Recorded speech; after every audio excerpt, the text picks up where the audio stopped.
Oh man, I just love this Napoleon fella. Yeah, he's absolutely awesome. Yeah, and he hasn't even got us into a major war yet.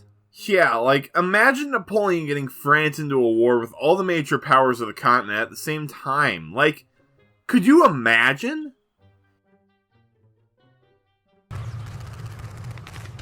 You just had to open your stupid little mouth, didn't you?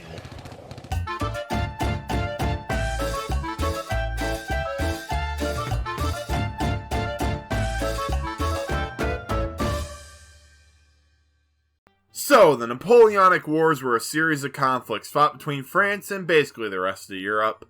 The conflict started in 1803, though the rough beginning of the war started back in 1800, when our faithful protagonist Napoleon Bonaparte took power in France. Now see, this story begins with the French Revolution, or as I call it, guillotine time.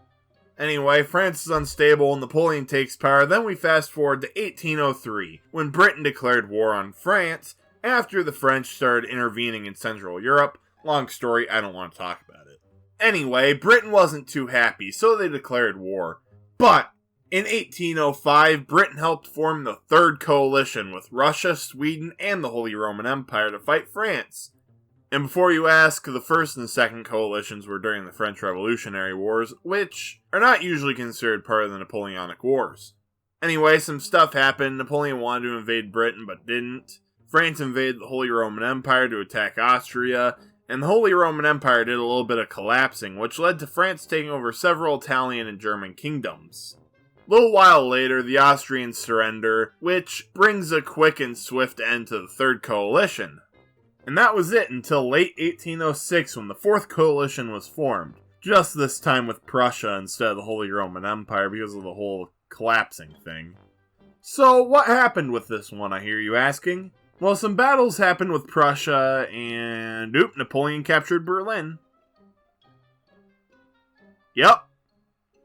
So the Fifth Coalition, made up of Britain and Austria, because everyone else either gave up or got invaded.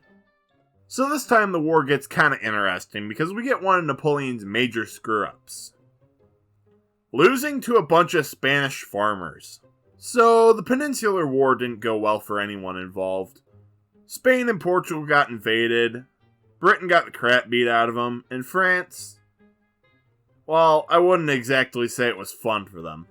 Hey, senors, do you know the way to Madrid?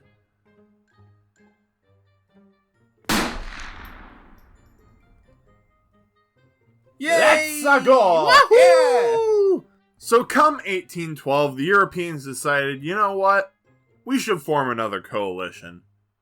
So here comes the originally named Sixth Coalition with Britain, Spain, Russia, and Prussia, as well as what I believe to be the moral support member of the team, Sweden.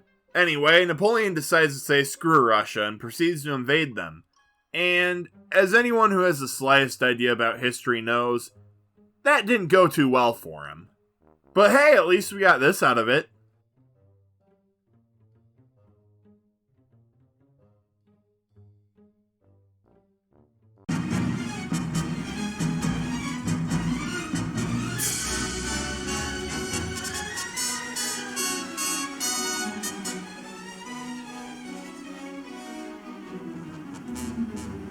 We also got America going, hey, I hate Britain too! And then them getting their capital turned into a campfire. But this portion of the war saw the coalition forcing Napoleon to surrender after they had reached the outskirts of Paris. After this, the British exiled Napoleon to a remote island so he couldn't cause any issues. And then Europe was at peace for the rest of time. Or until 1815, when Napoleon escapes his island paradise and regains power in France. So, as usual, another coalition is formed. This time, the Seventh Coalition, including basically everyone who Napoleon had ever wronged, and the bound to do something eventually Sweden. Anyway, Napoleon decided to go on the offensive and attack the coalition. This later culminated in the Battle of Waterloo, in which Napoleon was completely defeated, and then exiled again to the island of St. Helena, where he died in 1821. And that wraps up the Napoleonic Wars. Today, the series of wars isn't brought up too often.